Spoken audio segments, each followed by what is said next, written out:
CPM-നെതിരായ വിമർശനം കടുപ്പിക്കുന്ന വെള്ളാപ്പള്ളി നടേശൻ SNDP-യെ തകർക്കാനുള്ള നീക്കങ്ങൾക്ക് വലിയ വില നൽകേണ്ടി വരുമെന്ന് മുന്നറിയിപ്പ്. SNDP ശാഖാംഗങ്ങളെ വിളിച്ചു ചേർക്കാനുള്ള CPM തീരുമാനത്തിന് പിന്നാലെയാണ് വെള്ളാപ്പള്ളിയുടെ പ്രതികരണം.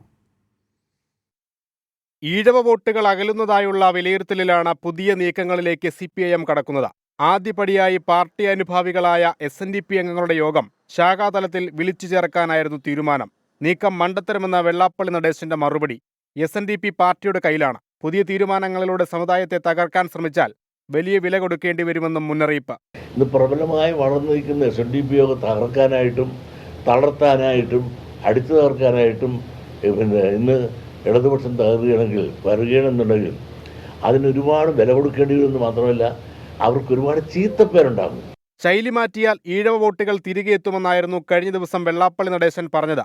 ഈ നിലപാടും ഇന്നു തിരുത്തി. പിണറായിയുടെ ശൈലി എന്ന് പറഞ്ഞ ആ ശൈലി ഒന്നും മാറിയില്ല, ഇപ്പോഴും മാറിയില്ല. അദ്ദേഹത്തിൻ്റെ ശൈലിയെ ആയിട്ട് ജനങ്ങൾ താതാത്മ്യപ്പെട്ടുപോയി. അത് മാറ്റാനോ സാധിക്കില്ല. ഓരോരുത്തരും വളരുകയും ചെയ്ത ആ സാഹചര്യം അനുസരിച്ചാണ്. മൂന്നാം തവണയും LDF സർക്കാർ അധികാരത്തിൽ വരുമെന്നും തെറ്റുകൾ തിരുത്തി മുന്നോട്ടു പോകണമെന്നും വെള്ളാപ്പള്ളി പറഞ്ഞു. 24 കൊച്ചി. അപ്പോൾ അത് ഏറ്റുമുട്ടൽ കൂടുതൽ രാഷ്ട്രീയ ഏറ്റുമുട്ടലെ പരിണാമം പ്രാപിക്കുകയാണ്, രൂക്ഷമാവുകയാണെന്നൊക്കെ വരും നാളുകളിലെ രാഷ്ട്രീയ ആകാംക്ഷ കൂടിയാണ് കേട്ടോ. ഇവിടെ ഗോപാൽ ഗീത പറയുന്നു, കുതിരയാണോ മൃഗം, അക്രമികളാണോ മൃഗം എന്ന് തിരിച്ചറിയാൻ പറ്റാത്ത അവസ്ഥ കഷ്ടം എന്ന് പറയുകയാണ്.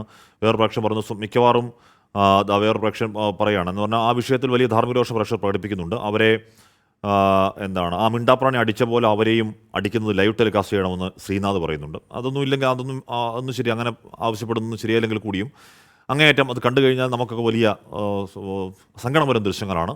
മാതൃകാപരമായ ശിക്ഷ ഉണ്ടാവണം എന്ന കാര്യത്തിൽ ഒരു തർക്കം വേണ്ട. മാത്രമല്ല അവരെ പിടിക്കുന്നത് ഈ പറഞ്ഞ ദൃശ്യങ്ങളൊക്കെ മാധ്യമങ്ങളിലൂടെ കാണിക്കുകയും വേണം.